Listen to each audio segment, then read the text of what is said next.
Good morning, Chaitra and everyone.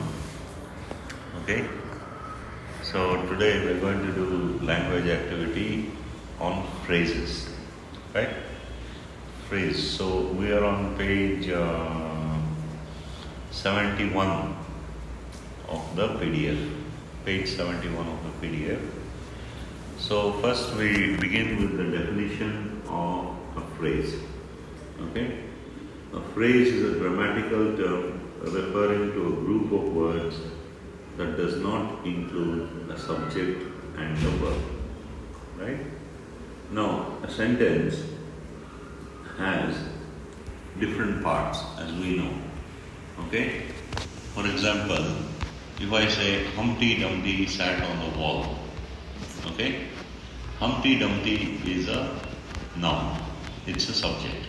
Sat is a verb. Okay. Now, if you leave out the subject and the verb, on the wall. On the wall is a phrase. Right? So, a phrase is a part of a sentence which does not contain a subject and a verb. Or in other words, it does not contain a noun or a pronoun or a verb phrase. Okay? So, I'll read that definition again. A phrase is a grammatical term referring to a group of words that does not include a subject and verb. A phrase is any group of words that does not contain a subject completing an action. Okay, subject completing an action.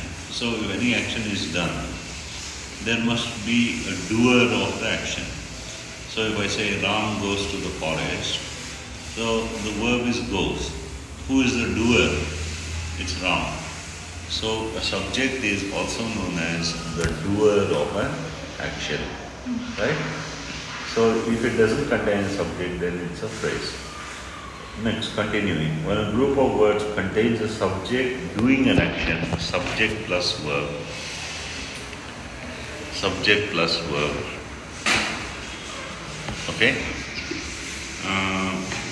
Subject verb, it becomes a clause. So if a phrase contains a subject and a verb, then it becomes a clause. Okay. We did this in types of sentences. Yeah. So we have two types of clauses, independent and dependent. In right? sentences. In sentences. So when a part of a sentence contains a subject and a verb, then it becomes a clause. If it doesn't contain a subject and a verb, then it becomes a phrase. Sir, subjects are? Subjects are nouns or pronouns, right? Sir, without nouns or pronouns, how can we make a phrase? No, a phrase doesn't contain. See, I gave that example. I'll repeat the example. Okay. Little Jack Horner sat in a corner, right? What's it? Little Jack Horner sat in a corner. Okay, little Jack. Jack is a... Little Jack Horner is a subject. It's a noun. Okay? Sat is the verb. Leave out the subject and the verb. In a corner. In a corner is a phrase. Whereas Little Jack Horner sat in a corner is a clause. It's an independent clause. Yeah. So two different terms. One is clause, one is phrase. Yeah. Right? Phrase doesn't contain subject and a verb, whereas clause does contain subject and a verb. Okay? Phrases can be added to sentence to make them more complex. So you can add phrases to a sentence. Little Jack Horner sat in a corner eating a Christmas pie. So there you have one more phrase, eating a Christmas pie. Right? Yeah. So you can add phrases to sentence to make them more complex. So you can keep on adding phrases. Right? Consider this. Concepts can begin with a single word and develop into a compound sentence. Right? So the example given, match is the word. Right? What's it? Match is the word. Now you can add words. Match is the word. Match. Match can be a cricket match or Yeah. it can be a football match like match, that. Right? What about So match is a word. After the match, that is a phrase. Right? Yeah. The Indian team played. The Indian team played. That's a clause. Yeah. Right? So after the match, the Indian team played. I felt ecstatic. So I that felt? is a, yes, I felt ecstatic. Ecstatic means very happy, extremely happy. Okay. After the match that Indian team played, I felt ecstatic. Right? So that becomes a sentence. So you can take one word, make it into a phrase, add a subject and a verb that makes it a clause, and then you can form the sentence. So we're going in the reverse order, not from the sentence to the phrase. We're going from the word to the phrase to the clause to the sentence. So we have the various building blocks of a sentence. Right? First, whether it will starts with clause First and starts with word, Word. then first starts with goes on to phrase, phrase. then it goes on to clause, and finally you have the sentence. Okay. Now, after it can be elaborated further. After the match that Indian team played, I felt ecstatic because the team performed wonderfully. Right? First, it has been start with the Word. It starts with a word, match. Then you have a phrase after the match. Then you add a clause, the Yeah. Indian team played. Yeah. Then After you- the match is a phrase. Phrase. So then you have a complex sentence. After the match that the Yeah. Indian team. After is a After the match is a phrase. After the match that the Indian team played, I felt ecstatic because the team performed wonderfully.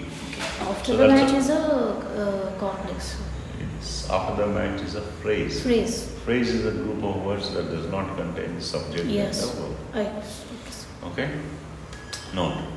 A phrase is different from a sentence because it does not make complete sense. So phrase does not make complete sense. If I say in a corner, and you ask what is in a corner or who is in a corner, like that. And if I say little Jack Horner sat in a corner, then you'll understand. Yeah. So a phrase does not make complete sense, does not have any signs of punctuation. So there's no full stop, there's no comma, there's nothing. Right? Is only part of a sentence. So it's only a part of a sentence, does not have a verb. So a verb is the most important word in the sentence. It's an action word. See, if you do an action, then there is some meaning. If I say in a corner without a verb, then there's no meaning. In a corner, what is in a corner, what is it doing in a corner, who is in a corner, right? So verb is the most important part, right? Yes. Few examples of phrases. Under the table, during the day, so nice, in a minute, everything to be near the bus stand. So these are various phrases. In some time, after some time. After some time is also a phrase. So then you can do the exercises, right? So you can do the exercises. Then we come to the next part, which is the clauses. We've already gone over clauses in the previous lesson in the types of sentences. Independent or dependent? Independent or dependent, right? Clause is a group of words that act as a sentence which gives some meaning. It has What's some it? meaning, some meaning. Okay. Not, okay? A clause contains a subject. What is the subject? The doer of an action. Okay. Okay? And a predicate. Predicate includes a verb. Yeah. So predicate means whatever is said about the subject. Ram goes to the forest. Goes to the forest is It's a what? predicate. It's a predicate. Yeah. And the predicate includes a verb. Yeah. Okay? Goes is a word. Goes is the verb. Right? Rama is a Subject. Subject. It's a noun. No. Okay? Proper noun. Yeah. Right? Subject. Okay. Oh, it's got weird. Okay. So the predicate which tells us about the action of the subject. Action. Yeah. So Rama goes. What's the action that Rama does? Goes. Goes. So that tells us something about the action done by the subject. Some clauses as complete sentences can stand alone with absolute meaning. So some clauses can stand alone. I will repeat that clause even though we've used it many times. I have a chain, right? Yeah. The chain is made of gold. So I have a chain that gives total meaning, Yeah. right? So it has a subject and a verb, I and have. The chain is made of gold is also gives total meaning, right? While other clauses cannot convey full meaning. So if I say I have a chain which is made of gold, Yeah. which But- is which yeah. does not give full meaning, right? Yeah, but I have a chain, that's it. Uh, No. So depending on the sentence and the meaning it conveys, a clause can be divided into two. independent clause or main clause, dependent clause or subordinate clause. So there are two names, independent or main. Independent clause is also known as main clause. Dependent clause is also known as subordinate clause. Right? Subordinate means it follows. Yeah. Subordinate is one who is below. Yeah, Like the we are in the company, in the subordinates. company. Exactly. Yeah.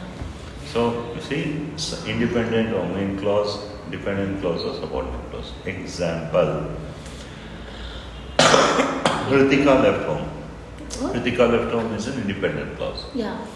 Eric cracked the civil services examination in one attempt. That's also an independent clause. Yeah. Right? In the above two examples, the subject and the verb convey full meaning. Right? Independent clause or main clause. Now we come to the definition of independent clause or main clause. When the subject and verb make complete sense, it is called an independent clause. When she got a call from her mother. Now, when she got a call from her mother does not make complete sense. Yeah. Because he made up his mind strongly. That is also not an independent clause. When The above two examples are different. When because it has come. They have come. In the sense that they cannot communicate full meaning. Yeah. Okay?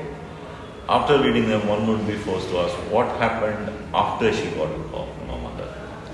When she got a call from her mother, you would be forced to ask what happened after she got a call from her mother.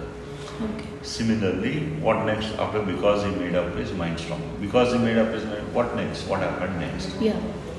Now look at the following sentence. Ritika left home when she got a call from her mother. Now that makes sense. Eric cracked the civil services examination in one attempt because he made up his mind strongly. If you analyze this sentence, you understand that the second part of the sentence depends on the first part to express full meaning. Right? So dependent or subordinate clause. A subordinate clause begins with a conjunction like because. Begins with a conjunction. Okay. Subordinate clause. Because conjunction like because, Yeah. with, when, as if, etc. And depends on the main clause for it to complete the thought. Right? So now you can narrate the answer, exercise, right? Okay? Identify the clauses whether independent or dependent in the given examples. Now I'll narrate the sentence, you have to tell me whether it's dependent or independent. Students participated actively in the exhibitions. Independent. Independent. As they were talented. Dependent, because it does not make complete sense. Yeah. Yet he was denied entry. Dependent. Dependent. He bought the ticket to watch the match. Independent. Independent. As if he was innocent. Dependent. Dependent. He acted smart. Yeah. He acted smart. Okay. He acted smart is? He acted what is independent. Independent. Yeah. He was let off. Independent. You cannot reach in time. Dependent. No, you cannot reach in time. Independent. Independent. Okay, you cannot reach it. Say it makes complete sentence. Yes. Yeah. Unless you start early. Independent. Dependent. Dependent.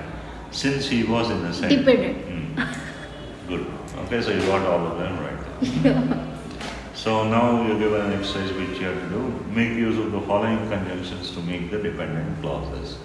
So the conjunctions are after, because, who, whose, whom, what, whatever, both since, until, when, that, if, etc. Right? So we'll end with one more exercise. Right? So, okay. Okay, so you can do the exercise that is given in the PDF. Okay? Thank you. Okay,